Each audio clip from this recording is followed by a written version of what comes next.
டெல்லியில் உள்ள தமது அலுவலகத்தில் பிரதமராக முறைப்படி மோடி பொறுப்பேற்ற நிலையில விவசாயிகளுக்கான நிதி ஒதுக்கீட்டிற்கு முதல் கையெழுத்தானது பிறப்பிக்கப்பட்டுள்ளது. விவசாயிகள் வங்கி கணக்குல 6000 ரூபாய் வரவு வைக்கும் திட்டத்திற்கும் ரூபாய் 20,000 கோடியை விடுவிக்க பிரதமர் மோடி அதிரடியாக உத்தரவிட்டிருக்கிறார். 9.3 கோடி விவசாயிகள் இந்த திட்டத்தின் கீழே பயன்பெறுவார்கள் என்றும் கூறப்படுகிறது.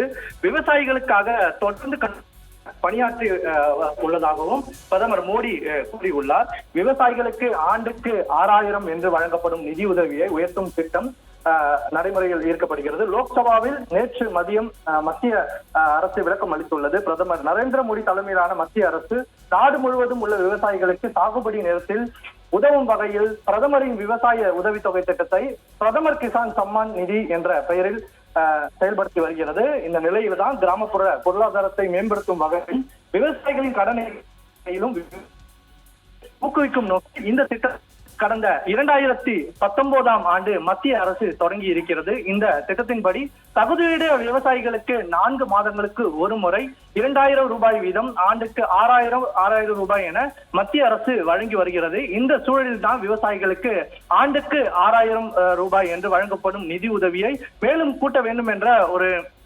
நடைமுறையையும் செயல்படுத்தப்பட உள்ளதாக தெரிவிக்கின்றனர். தற்போது விவசாயிகள் வங்கி கணக்குல 6000 வரவு வைக்கும் திட்டத்திற்கு 20,000 கோடி ரூபாயை விடுவிக்க வேண்டும் என பிரதமர் மோடி அதிரடியாக உத்தரவிட்டிருக்கிறார். 9.3 கோடி விவசாயிகள் இந்த திட்டத்தின் கீழே பயன்பெறுவார்கள் என்றும் கூறப்படுகிறது. மத்திய மாநில அரசாங்களுக்குள்ள அரசில் உள்ள விவசாயிகளுக்கு இந்த திட்டம் ஒரு பெரும் ஒரு பயனடையும் என்று மத்திய அரசு தகவல் மத்திய அரசு தரப்பிலிருந்து தெரிவிக்கப்படுகிறது.